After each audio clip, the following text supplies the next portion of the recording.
तो क्या तुम्हें भी ऐसा लगता है कि तुम धीरे-धीरे ना प्रोक्रास्टिनेशन के पीक लेवल पे पहुँचते जा रहे हो? अगर अभी से 2-3 साल पहले कंपेयर करोगे, तो अगर तुम्हारे पास किसी काम को करने के लिए 2 दिन की डेडलाइन थी, तो तुम एटलीस्ट आधा दिन बर्बाद करके डेढ़ दिन में वो काम कर ही लेते थे।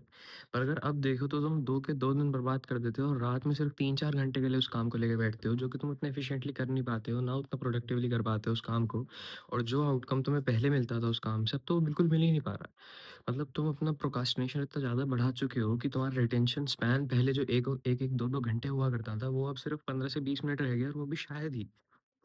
मतलब एक चीज़ सोच के देखो कि अगर तुम्हारा एग्ज़ाम है और तुम पे 2 दिन है, तो अब सिर्फ़ तुम 2-3 घंटे ही पढ़ते हो उसके लिए और पहले तुम डेढ़-डेढ़ दिन पढ़ लेते थे। अब ये क्यों हो रहा है?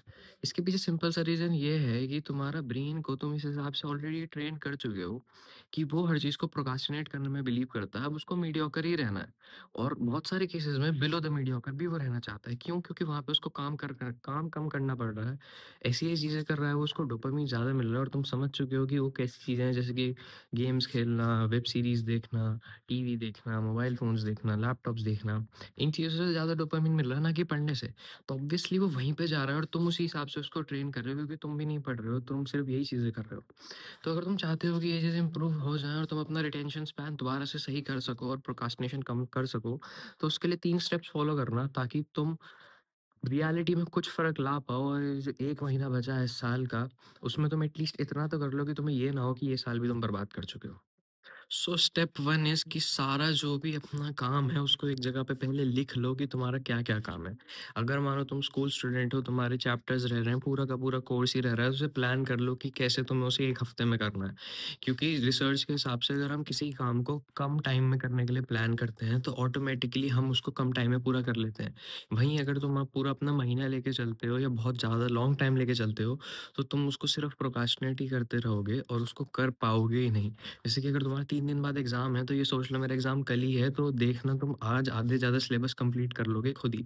पर अगर तुम ये सोचो कि 3 दिन बाद एग्ज़ाम है, तो तुम 2 दिन पढ़ोगे ही नहीं और लास्ट दिन में पढ़ोगे और इतना एफ़िशिएंटली कर भी नहीं पाओगे क्योंकि उस टाइम पे प्रेशर ही बहुत ज़्यादा हो जाएगा।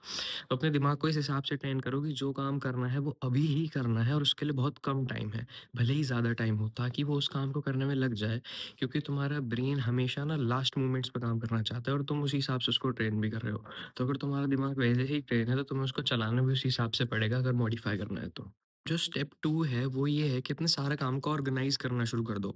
अगर जैसे तुम्हें 5 चैप्टर पढ़ने हैं 1 दिन में, तो तुम ये सोचो कि ये 5 चैप्टर मुझे कैसे-कैसे पढ़ने हैं और ऑर्गेनाइज़ इस वे में करो कि एक चीज़ एक्स्ट्रा लेके चलो, कि अगर 5 पढ़ने हैं तो मैं 6 पढ़ूँगा, पर कैसे पढ़ने हैं वो तुम्हें देखना है और तुम्हें वो 6 के 6 पढ़ने हैं, क्योंकि अगर तुमने नहीं करे या फिर तुमने 6 असाइनमेंट्स पूरे नहीं करे या जो भी तुम्हारा काम था वो सारा तुमने पूरा नहीं करा, तो ऑब्वियसली जो तुम्हारा ब्रेन है उसको दोबारा से वही आदत पड़ जाएगी बोरडम वाली कि अब तो बोर हो रहा हूँ, अब नहीं करना हो। उसका माइंडसेट, जो तुम्हारा माइंडसेट है वो हमेशा चेंज हो जाएगा, डिसिप्लिन कभी आ ही नहीं पाएगा और कंसिस्टेंसी को तो भूल ही जाओ।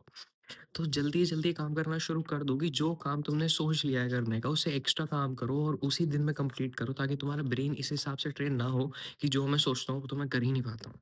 क्योंकि अगर इस हिसाब से एक बार ब्रेन ट्रेन हो गया तो तुम्हारे लिए बहुत मुश्किल हो जाएगा आगे से कुछ भी काम करना, क्योंकि ऑब्वियसली तुम्हारा ब्रेन तुम्हें सपोर्ट ही नहीं करेगा। जो थर्ड स्टेप और फाइनल स्टेप ये है कि जो कि तुम्हारी और चीज़ों में भी काम आने वाला है, वो है कि अपना ट्रिगर पॉइंट्स ढूँढो। अब वो ट्रिगर पॉइंट्स कुछ भी हो सकते हैं कि अगर तुम्हारे पास कोई फ़ोन में नोटिफ़िकेशन आ जाता है तो तुम डिस्ट्रैक्ट हो जाते हो। कोई तुम यूट्यूब पे वीडियो देख लेते हो तो तुम डिस्ट्रैक्ट हो जाते हो। कोई गेमिंग वीडियो देख के, गेम खेल के या गेम के बारे में सुन के तुम डिस्ट्रैक्ट हो जाते हो। टीवी देख के डिस्ट्रैक्ट हो जाते हो। तो ये सारे जो भी ट्रिगर पॉइंट्स हैं तुम्हारे, उनको आइडेंटिफ़ाई करो, एक जगह पे लिखो कि ये वाले ट्रिगर पॉइंट्स हैं और उनको कैसे सुधार पाओगे वो लिखो। जैसे कि अगर सोशल मीडिया तुम्हें डिस्ट्रैक्ट कर रहा है, तो ये सोचो कि सोशल मीडिया को या मैं लिमिटेड कर दूँ तो क्या मेरा काम चल जाएगा, या फिर डिलीट ही करना पड़ेगा, और उस एक्शन को ले लो। क्योंकि जब तुम हार्ड एक्शंस लेने शुरू करोगे तो तुम्हारा ब्रेन अपने आप इस चीज़ के लिए ट्रेन हो जाएगा कि अब तो ये हार्ड एक्शंस ले चुका है, तो वो ब्रेन भी खुद हार्ड काम करना शुरू कर देगा। क्योंकि वो तुम्हें शुरू में तो मीडियोकर ही रखना चाहेगा, पर अगर तुम उसके अगेंस्ट जाके काम करोगे, तो वो ऑब्वियसली अपने हिसाब से चल ही नहीं पाएगा, क्योंकि तब तुम उसे कंट्रोल कर रहे हो। तो अपने ब्रेन को अपने हिसाब से कंट्रोल करना शुरू कर दो, ना कि उससे कंट्रोल हो जाओ। इससे क्या होगा कि तुम्हारा जो डिसिप्लिन है वो फार बेटर होता जाएगा, डे बाय डे तुम्हारी कंसिस्टेंसी भी पीक पे जाती जाएगी। पर अगर तुम इन तीनों में से कुछ भी फॉलो नहीं करते हो, तो पहली बात तो ये वीडियो तुम्हारे लिए थी ही नहीं, तुमने अपना टाइम वेस्ट कर लिया है, क्योंकि तुम कुछ इम्प्रूव तो करने नहीं वाले उस वीडियो को देख के। पर अगर तुम इम्प्रूव कर लेते हो तो तुम्हारे लिए बहुत अच्छा होने वाला है, आगे के साल तुम्हारे लिए बहुत अच्छे होने वाले हैं।